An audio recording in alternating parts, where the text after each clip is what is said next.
நம்முடைய ஒப்பு கொடுத்தலை விரும்புகிறார். அதை புரிஞ்ச உடனே ஆபேல் என்ன செய்தார்? தன்னை அர்ப்பணித்து தேவ சித்தத்துக்கு கீழ்ப்படுத்தி தேவனுடைய தயவுள்ள கரம் தன்னை நெருக்கும்படி அவர் என்ன செய்கிறார்? அந்த பலியை செலுத்தினதுனால தான் தேவன் ஆபேலுடைய அந்த ஜெபத்தை கேட்டு அங்கீகரித்தார். காயினுடைய ஜெபம் என்ன செய்யப்பட்டது? தள்ளப்பட்டது. இதனால அவன் சும்மா இல்லை, பொறாமைப்பட்டான், ஆபேலை கொலை செய்தான். கொலை செய்ததோடு இல்லாமல் தேவன்கிட்டே கேட்கணும், அவனுக்கு நான் காவலாளியோ அப்படின்னு கேட்கணும். கர்த்தருடைய பரிசுத்த நாமத்துக்கு ஸ்தோத்திரம்.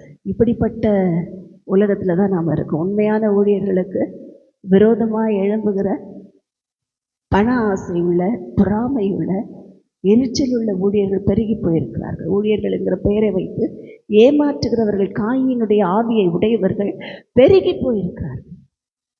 நாம தான் ஜாக்கிரதையாக இருக்கோம். நம்ம என்ன செய்ய வேண்டும்? எல்லா காரியங்களுக்கும் விலக்கி நம்மை பாதுகாத்து கொள்ள வேண்டும். எல்லா விதமான பிசாசின் தந்திரங்களுக்கு இதெல்லாம் பிசாசின் தந்திரம். கர்த்தருடைய பரிசுத்த நாமத்துக்கு ஸ்தோத்திரம். அது மாத்திரமல்ல, இன்னும் ஆதியாகமத்தில் நாம் பார்த்து கொண்டே வருவோம் என்றால் வேதத்தில் பார்க்கிறோம். எகிப்திலே நாம் பார்த்தோம், பொய் தெய்வங்கள் மேல் வந்த நியாய தீர்ப்பை குறித்து பார்த்தோம். ஆதியாகமத்துக்கு பிற்பாடு ஆக்சுவலாக யோசேப்புடைய நாட்கள் முடிந்த பிற்பாடு தான் யாத்திராகமம் தொடங்கிறது. யாத்திராகமத்தில் பார்க்கிறோம், தேவன் என்ன செய்தார்? ஒரு இஸ்ரவேல் ஜனங்கள் எல்லாம் இப்போ இங்கே வந்து தங்க ஆரம்பிச்சிட்டாங்க, எகிப்துக்கு வந்துட்டாங்க. இப்போ எகிப்தில் இருக்கிற போது என்ன நடக்கிறது? 10 வாதைகளை தேவன் அனுப்பினார். 10 வாதைகளும் அந்த நாளிலே இருந்த பொய் தெய்வங்கள் மேல் வந்த நியாய தீர்ப்புங்கிறத நாம் பார்த்துட்டோம். ஏற்கனவே ஒரு பைபிள் ஸ்டடியில் அதை பார்த்துட்டோம். கர்த்தருடைய பரிசுத்த நாமத்துக்கு ஸ்தோத்திரம். அது மாத்திரமல்ல, இந்த பொய் தெய்வங்கள் மேல் வந்த நியாய தீர்ப்பு இன்றைக்கும் தேவன் செய்ய வேண்டும். ஏன்னா இன்னைக்கு என்ன நடக்கிறது? எல்லா இடத்திலும் பொய் தெய்வங்கள், எதையோ கடவுள்னு. நான் இன்னைக்கு நேற்றைய தினத்தில் ஒரு டாக்குமெண்ட்ரி மாதிரி ஒரு இது பார்க்கும்போது அதில் மலை தெய்வம் என்று சொல்லி மலையே கடவுளை கும்பிடுறாங்க. மலைக்கு ஒரு சிலை உண்டு பண்ணியிருக்காங்க, அந்த மலையை தெய்வமாக கும்பிடுறாங்க. அந்த மலையில் என்னென்ன இருக்குமோ அந்த உயிரினங்களை எல்லாம் தெய்வமாக வணங்குகிறார்கள். அதுக்கு ஒரு கோயில் கட்டியிருக்காங்க. கர்த்தருடைய பரிசுத்த நாமத்துக்கு ஸ்தோத்திரம். அந்த மலைக்கு, எல்லா மலைக்கும் ஹைட்டில் அதை வச்சுருக்காங்க. கர்த்தருடைய பரிசுத்த நாமத்துக்கு ஸ்தோத்திரம். இப்படி என்ன செய்யுது தெரியல. மலையை கும்பிடுறாங்க, மழையை கும்பிடுறாங்க, எல்லாத்தையும் கும்பிடுகிற அளவுக்கு மோசமாய் போனதுனாலே தான் தேவன் பொய் தெய்வங்கள் மேல் நியாய தீர்ப்பை அனுப்பினார். கர்த்தருடைய பரிசுத்த நாமத்துக்கு ஸ்தோத்திரம். அது மாத்திரமல்ல, இன்னும் யாத்திராகமத்தில் நாம் சில காரியங்களை பார்க்கும்போது தேவன் சிலவற்றை செய்ய வேண்டாம் என்று இஸ்ரவேல் ஜனங்களுக்கு சொல்லி கொடுத்தார். சாப்பிட்ற விஷயத்தில் கூட தேவன் என்ன செஞ்சாரா? இஸ்ரவேல் ஜனங்களை சரிப்படுத்தினார், சீர்படுத்தினார், ஒழுங்குபடுத்தினார். நிறைய பேர் கேட்பாங்க, அன்னைக்கு பைபிளில் எழுதியிருந்ததெல்லாம் இன்னைக்கு இல்லைங்க. இன்னைக்கு என்ன எழுதியிருக்கு? பேதுருவை பார்த்து ஆண்டவர் சொல்லிட்டாரு, எல்லா தீட்டுள்ள உயிரினங்களும் கூடுலேருந்து இறங்கி வருது தரிசனத்தில். தேவன் சொல்லிட்டார், அடித்து புசின்ட்டார் பேதுருவை. அதனால் என்ன பண்ணலாம்? எல்லாம் சாப்பிட்லாம். பன்னிக்கறி சாப்பிட்லாம், செதில் இல்லாத மீன்கள், சிறகு இல்லாத மீன்கள் சாப்பிட்லாம், எல்லாம் சாப்பிட்லாம். பாம்பு, பல்லி, ஓணான் எல்லாம் சாப்பிடலாம். கர்த்தருடைய பரிசுத்த நாமத்துக்கு ஸ்தோத்திரம். சொல்கிறாங்க, ஒரு ஊழியக்காரர் சொல்கிறாங்க, நிறைய பேர் சொல்கிறாங்க, சாப்பிட்றதெல்லாம் பெருசு இல்லைங்க, சாப்பிடுங்க, எதனா சாப்பிட்டு போங்க அப்படின்னு சொல்கிறாங்க. ஆனால் வேதத்திலே தேவன் காரணம் இல்லாமல் எதையுமே செய்ய சொல்ல மாட்டார். எல்லாத்துக்கும் ஒரு காரணம் இருக்கு. ஒரு காரியத்தை சாப்பிடாதன்னு சொன்னால் அதில் அர்த்தம் இருக்கும். தேவன் முதலாவது எச்சரித்தது என்னது?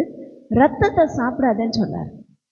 ஏன் ரத்தத்தை சாப்பிடாத? எந்த மிருகத்தினுடைய ரத்தத்தையும் சாப்பிடாது. அதனால தான் இன்றைக்கு வரைக்கும் முஸ்லீம்கள் என்ன பண்ணுறாங்க?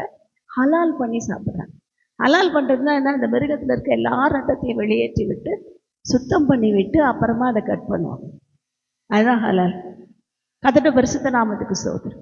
இந்த ஹலால் பண்ணி சாப்பிட்றது அப்படின்னு அர்த்தம் என்னன்னா, இந்த ரத்தத்தை புசிக்க கூடாது என்கிறது தேவனுடைய கட்டளை.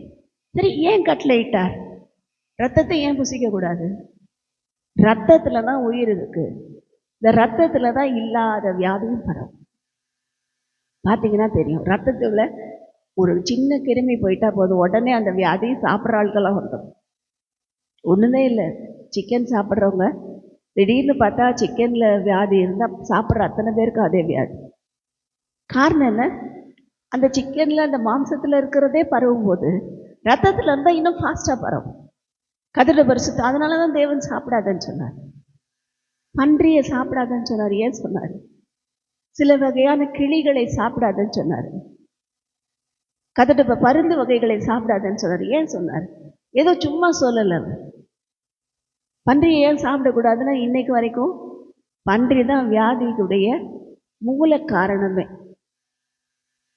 இதையெல்லாம் அந்த நாளில் யாத்திராகமத்தில் பார்க்கும்போது பார்க்குறோம். இந்த மிருகத்தெல்லாம் ஏன் படைச்சி வச்சிருந்தாருன்னா இதெல்லாம் பூமியில் இருக்கிற அழுக்குகளை சாப்பிட்றதுக்காக படைச்சார்.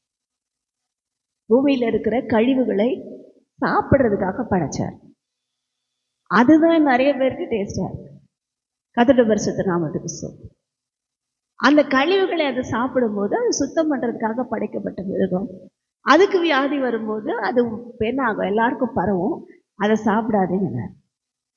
அன்னைக்கு சொன்னார், இன்னைக்கு சொல்கிறோம் அடித்து பூசிங்க. மூளைக்காய்ச்சல் எதனால் வருது? பன்றி மூளை சாப்பிட்றவங்களுக்கு தான் வருது. பன்றியின் மூலமாக தான் பரவுதான். மூல காரணம் பன்றி. அதிலிருந்து அதை கடிக்கிற கொசு வேற ஒரு மிருகத்தை கடிச்சா அதில் பரவும், நம்மளை கடிச்சா நமக்கு பரவும் மூளைக்காய்ச்சல். கர்த்தருடைய பரிசுத்த நாமத்துக்கு ஸ்தோத்திரம். இன்னும் அநேக வியாதிகள் பன்றியிலிருந்து பரவுது. அதனால தான் தேவன் சொன்னார், அந்த நாளில் வியாதி வந்தால் இப்போ எத்தனையோ மாத்திரை, ஆன்டிபயோட்டிக்ஸ், விட்டமின்ஸு எல்லாம் கூட கொடுத்துட்றாங்க. கொடுத்து ஏதோ எப்படியோ சரி பண்ணிடுறாங்க. அப்பயுமே ஃபுல்லாக சரியாக மாட்டாங்க. வந்த கொரோனா திரும்ப வருது. கர்த்தருடைய பரிசுத்த நாமத்துக்கு ஸ்தோத்திரம். என்ன நடக்கிறது? இந்த வியாதி பரவாமல் இருக்குதான் தேவன் அதை புசிக்காதன்னு சொல்றார். கடல்ல வாழ்ற மீன்கள்லயே செதில் இல்லாத சிறகு இல்லாத மீன்கள் கடல்ல இருக்க அசுத்தத்தை கிளீன் பண்ணுமா, அது சாப்பிடுமா.